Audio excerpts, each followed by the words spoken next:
best.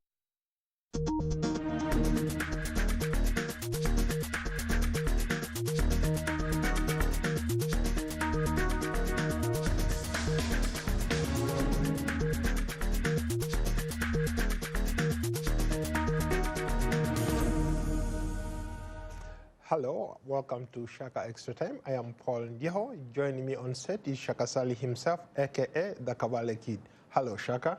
Hello, Paul. How are you? I am hugely terrific. You're looking great. I like your shirt. You too, man. I'm trying to keep up with you. Well, I guess the feeling is mutual. Thank you so much. A warm welcome to you all our Facebook followers are watching us live. Shaka Extra Time is a show that comes to you every Tuesday. Today we'll be talking about a wide range of issues, but I will probably start at home here in the Washington, where President Donald Trump just came back from the G20, and along the way he went crossed into North Korea and met with the North Korean leader, Chairman Kim Jong-un. Your thoughts? Well, I think that when you look at it, you look at the optics. It doesn't look like it was something that was suddenly done. I think that there had been perhaps a lot of kind of like behind the scenes diplomacy that was able to agree and make those types of arrangements. And to be very honest with you, I think it was a huge symbolic accomplishment for both the presidents, and especially the President of the United States, because he is the first U.S. president to be able to do that. But then again, there are some people who are wondering, where is the beef? That's a good question, Shaka. I was about to ask you the same thing. People, critics alike are saying that it was just for show, for the cameras, but nothing substantive came out of the talks. Yeah, of course, I'm reminded by what was, I think, a primary political debate among the Democrats. And it involved the former Vice President Walter Mondale, who was the vice president for Jimmy Carter. He was debating with a gentleman by the name Gary Hart. They talked, and Gary Hart seemed to be making, Walter Mondale seems to be making, I think, a point. And Gary Hart from nowhere said, but where is the beef? So you have to think in terms of what are the consequences, what are the benefits of this apparently symbolic, huge accomplishment of at least breaking that political ice. At least you and I agree that despite the politics, the symbolic gesture of the President Donald Trump going into North Korea is a big deal. Yeah, it is, I think. Let's face it, by any standard. Okay, let's cross over. Let's walk to Africa. Let's start maybe in Rwanda. As we speak today, a Rwandan has been jailed here in the United States for immigration fraud. But apparently, this same Rwandan by the names of Jean Leonard Teganya was involved in the genocide, but those charges did not come up here. You've read about the case, maybe bring us up to speed. It is for lying about the genocide that he apparently may have taken part in back in 1994 in Rwanda. And the judge decided that that probably was not the kind of crime that could be tried on U.S. soil. And so he decided to pretty much stick to the immigration law. This is a gentleman who had apparently run away from Rwanda in 1994, ended up in Canada, and tried to get political asylum in Canada, and it didn't work out for him.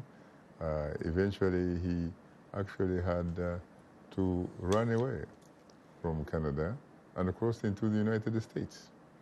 And when he crossed into the United States, he had to run into the immigration and customs authorities and all that kind of stuff. And he eventually so, basically filed for political asylum. And eventually, I think the investigators found a lot of stuff that they didn't feel comfortable with. And now he's been imprisoned, sentenced. What are those forces that push a young guy like him? When he came over here, he was a young guy, obviously, but now maybe not so. What are some of the forces, I mean internally and externally, that are pushing some of these people to run away from their beloved country? Well, in this particular case, there was genocide. So there was war. There had been civil war. There was violence. There was a lot of things that one probably didn't feel comfortable, living with really. And in his particular case, he happened to be a member of the Hutu majority, who, at least by almost every standard, they were condemned for having essentially been behind the genocide that killed a lot of Tutsis. Even though eventually what happens is that you did have an international criminal court based in Arusha, Tanzania, in the northern Tanzanian town of Arusha, which was called the UN International Criminal Tribunal for Rwanda.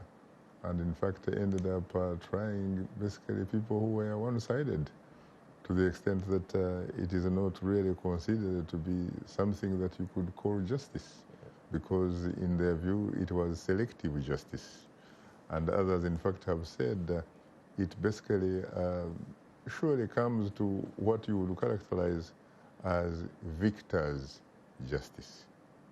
Speaking of victor's justice, President Paul Kagame, who has had the privilege of serving that country for over 20 years now, he's been comfortably talking about how a lot of people died, and you speaking about victor's justice. Some of his critics say that what he speaks about is the victor's justice. But recently he was appearing on a French television, and he was asked a question about the human rights in Rwanda, his human rights record in Rwanda.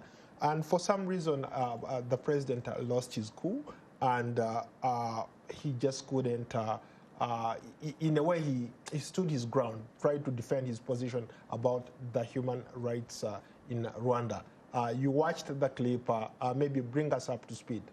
I have to say, first of all, it was a very interesting and not particularly interesting type of interview. To be very honest with you, and to be fair to the Rwandan President Paul Kagame, he seemed to actually have a legitimate point, criticizing, for example, the manner in which the West in general, and in this particular case, the European Union in particular, in which it deals with Africa, for example, how it plays the role of the judge. And the African simply seems to be like a victim of sorts like that. But I think that he really has to be careful in the sense that he's not talking only on his own behalf as Major General Paul Kagame, retired but certainly not tired. He is a president of a country, and he talks really on behalf of the dignity of more than 10 million Rwandese. And not forget that not long ago, he also happened to be the chairman of the African Union, which means that he actually is carrying on his back the dignity of the more than 1 billion Africans, especially because he is chairman of the African Union. If you are a president, you are a president of a country, and therefore it is not about you. It is about the people that you actually lead. You basically owe them, and you talk on behalf of their dignity. And in fact, when you think about it, he could still have made his point very well, but without necessarily really being very angry and without being seen to be very emotional. And at some point, he even, in fact, tried to be a little to personalize things to the extent that he sort of tried to blame the journalist, the female journalist who was interviewing him on behalf of France 24 television. And let's face it, he was also on an interview with a commission, if I remember correctly, of the European Union, who the European Union, in fact, gives a lot of aid to developing countries, and in this particular case, Rwanda. And I think that if you give aid, you should also perhaps have a right to find out or be concerned about how that particular aid is being used. In other words, accountability. So I think that Mr. Kagame should try to be conscious of the fact that when he speaks, really, he speaks on behalf of the dignity of the millions of people that he leads. How about those people who said that maybe he was right? The West or the United States or any other country should not be there to police what he does or doesn't do in Rwanda. That when he's speaking for Rwandans, the things they have done. Every country has a policy or ways in which they deal with human rights. He gave examples of how the West or the United States cannot look themselves in the mirror.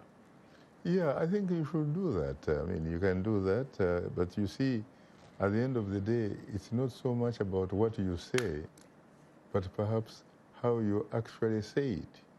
You know, when we talk about, for example, the genocide, we look at the Western media characterizing the Africans who are involved in this genocide using machetes to kill each other and what have you, and pangas and you name it. And of course, one may also ask you, what about, for example, those particular individuals who were in fact flying those jet planes which dropped, for example, the atomic bomb on Japan? The Hiroshima and Nagasaki. The Hiroshima and Nagasaki and what have you. Would you consider them? I was watching 60 Minutes and somebody was wondering whether you could also characterize them as savages, because you actually characterize the Africans who are killing each other as savages. And someone said, no, they may not necessarily be savages, actually. They are instead patriotic, and they are following instructions from above, from their leadership, that kind of stuff. It's not that killing one another is a good thing. It's not a good thing.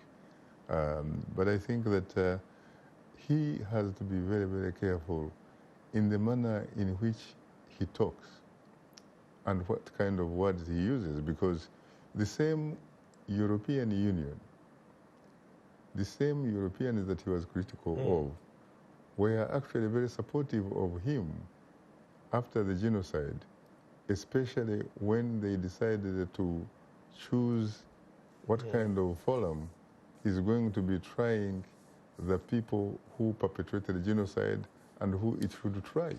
In fact, there was a critic who was saying, how come, for example, he did not criticize the European supporters and the international community for the manner in which they decided how the United Nations International Criminal Tribunal for Rwanda was going to go against its cases, to the extent that it ended up, in fact, being what critics now observe was a victor's justice, selective justice, not for everybody, because it's not only the Hutus that were involved in killing. I think I will leave it at that. Let's maybe continue. Let's go to Kenya. Some sad news came out of London yesterday. A stowaway fell from a plane that came from Nairobi to London. We don't know the details or the circumstances surrounding his death, but what we know, the reporting that I've seen, they talk about a body being found nearby Heathrow Airport in London, and the plane was coming from Kenya. Maybe could you speak to that? Incredible. I don't know whether the plane was actually coming from Kenya, but what I know is that it was Kenya Airways. Correct. You know, I always used to hear and read about stories about stowaways, especially coming from Africa, trying to get their way to Europe, to the greener pastures, and in fact going to school and what have you.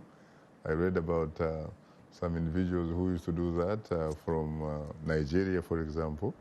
I also met, I was very fortunate enough to meet one individual, gentleman in Uganda, who had actually been the beneficiary of that type of experience. He ended up leaving Uganda and ended up in India, where he studied to be an accountant. And in fact, he ended up being the municipality council or town council treasurer of Jinja by the name Kasibwa. Interesting. It was very interesting when he talked about that.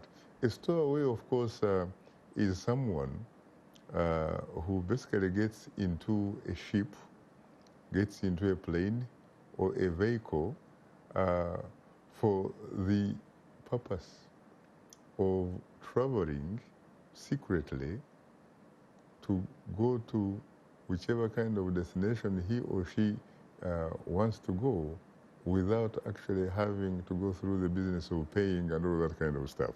But it is incredible. I mean, how can you possibly do it in this modern day and age, especially when you look at the kind of security that obtains on some of these international airports? How do you do it? What? You either have to, it either has to be an inside job in the sense that you probably work for the airline, or you work for the security around that particular airport, or of course you buy your way. I mean, it's interesting because in 2014 there was a teen here in the United States, a Somali teen, who did a similar thing and he survived. So there are cases of people who have done that and survived. But let's go to a quick reaction here from Adrian Pabi. Risking your life for greener pastures is a do-or-die battle. Your thoughts? Yeah, but you know, there is a saying, Paul, that it is only those who are willing to fail greatly that succeed enormously. Life is about a risk because, let's face it, all of life is about, someone said, passion, action, and reaction. And to ignore the passion, action, and reaction of your time or your generation is to risk having not really lived at all, occupying space. So does that person think that a person should occupy space, not trying to sacrifice or to go through some, you know, some problems in order for that particular individual at the end of the day to end up actually doing something very reasonable and important for him? Well, that I think that's a perfect segue to our next. I think what you just talked about, to ignore your passion, is something that sort of resonates with a lot of people. I remember talking to Bob Colmo, the Safaricom chief executive, who just died yesterday of cancer. And one of the things, a remarkable guy, by the way, who led Kenya's M-Pesa from its infancy to what it's become. It's by far the best mobile money platform that is out there. I remember one time in 2014, I was interviewing him, and he told me, I asked him one of the things why M-Pesa was doing very well. He told me something along the lines of ignoring your passion. So I challenged him. I said, what has made Safaricom a successful company? He said that we've gone to places where other people don't want to go. And I said, what's the best advice you'd give to a person who is willing to maybe to risk their lives? He said, you know what? We spend a lot of time talking about things that don't matter, but we spend less time about things that really matter. If you have a passion, you feel that that thing is going to take you places, go for it. So I think maybe in connection to what you're just talking about, that's relevant, especially when young people are hopeless and they are looking for hope. They have to go abroad. You know, Bob was an incredible man, an incredible business manager, an incredible chief executive officer. And of course, he is credited for perhaps having led one of a few Kenyan companies, really, that have become incredibly successful. The last time I checked, the company that he led is now worth, by some estimate, about $11 billion. Can you believe that? Right. And this was a man of the people. Right. By the way, he was from Guyana, born in Guyana, but was, but the Kenyan at heart. In terms of nationality, he was British, but he was also a man of the people, a man who, for example, did things that not many peers of his could even think or dream about. He was the kind of person that respected his customers to the extent, for example, that he would actually catch a bus, ride a bus in Nairobi to go to the slums, to go to neighborhoods of these poor people who were his customers, who obviously contributed enormously to the success of his corporation. He was this kind of guy that would take a bus, take a ride, go to the slums, go to their neighborhoods, go and interact with them.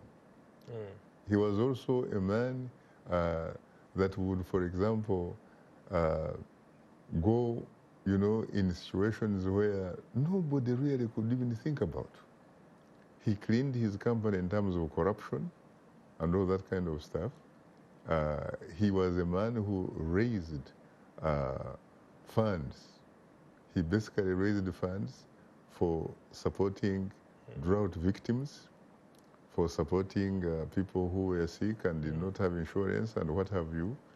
He was an incredible man. I don't know what is in the soil of Guyana, Paul, because there are other two very interesting people that trace their origins from Guyana, who also were, when you think about how they essentially lived their lives, it was not about them.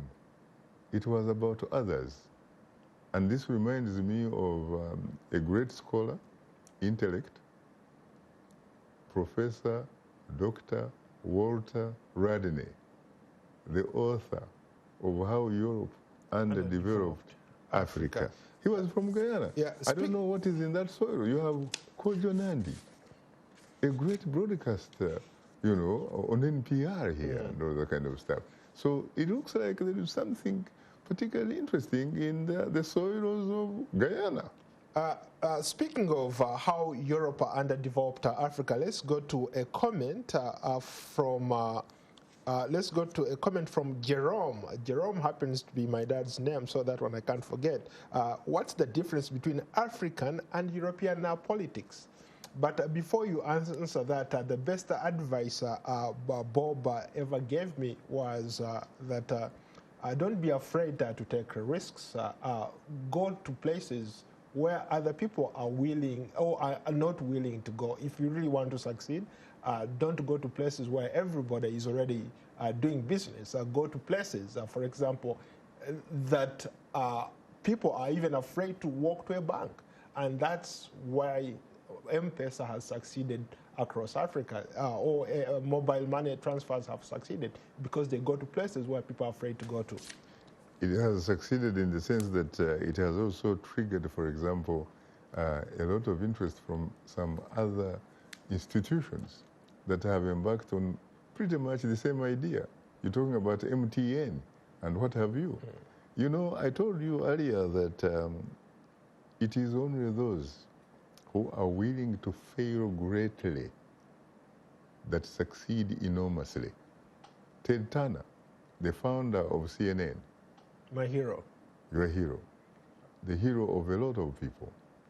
he will tell you, for example, that when he actually came up with this idea of CNN, people were thinking he's crazy. People were saying, who the hell is going to waste their time watching news 24/7?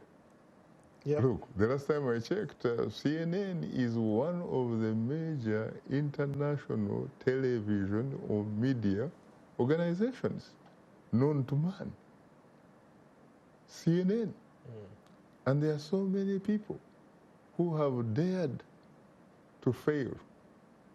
There are so many people who have stretched the envelope. There are so many people who have said, you know what, I can do it. Yeah, okay, let's go back to the commenter from, the question from Jerome here.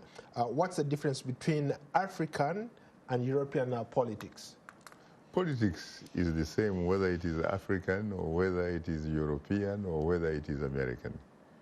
Because politics really, when you think about it, it is essentially about who gets what, when, where, and why. It is also something that could be described as the art of all possibilities.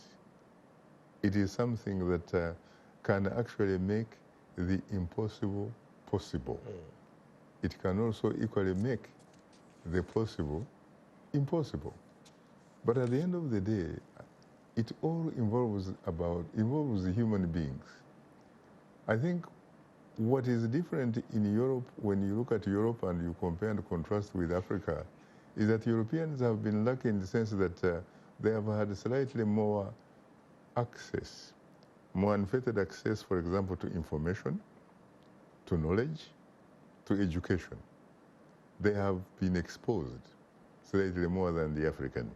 And because of that, they have been able, for example, to learn how to behave in a manner that respects the other. It's about facts. They have accepted the fact that everyone, for the most part, has a right to own an opinion, no matter whether it is different, for example, from the ruling party or from the government in power at that time.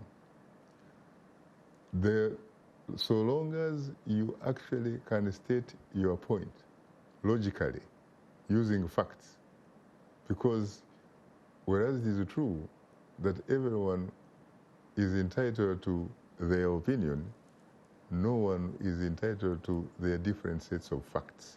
Facts are facts. So Europeans have reached the point where, for example, they can in fact agree to disagree. Interesting. What are you talking about tomorrow on Straight Talk Africa? Very briefly. Tomorrow we are looking at the relationship between Africa and the United Nations. There are some people who say the United Nations, especially highest policy-making body, the UN Security Council, is not democratic. Yet you do have another branch of the United Nations, which is called the United Nations General Assembly, which is democratic in the sense that it actually elects people who become presidents of that particular body. But unfortunately, the UN General Assembly has teeth that do not bite. It has no power. The power belongs to the UN Security Council, which is in charge of basically responsible for peace and international security, and yet is controlled by 5 permanent members. You're talking about the United States, you're talking about China, you're talking about the United Kingdom, France, and China.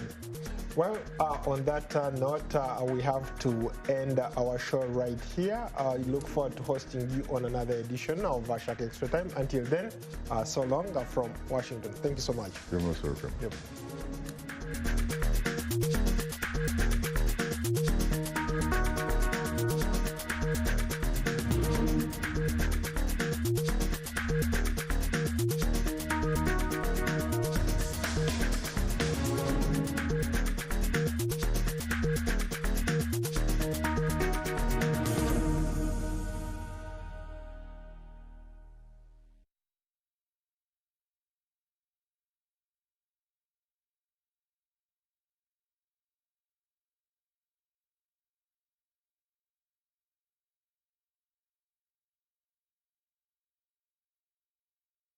Problematic forms of accountability in order to make sure this case does not go unpunished, given the facts of what we know.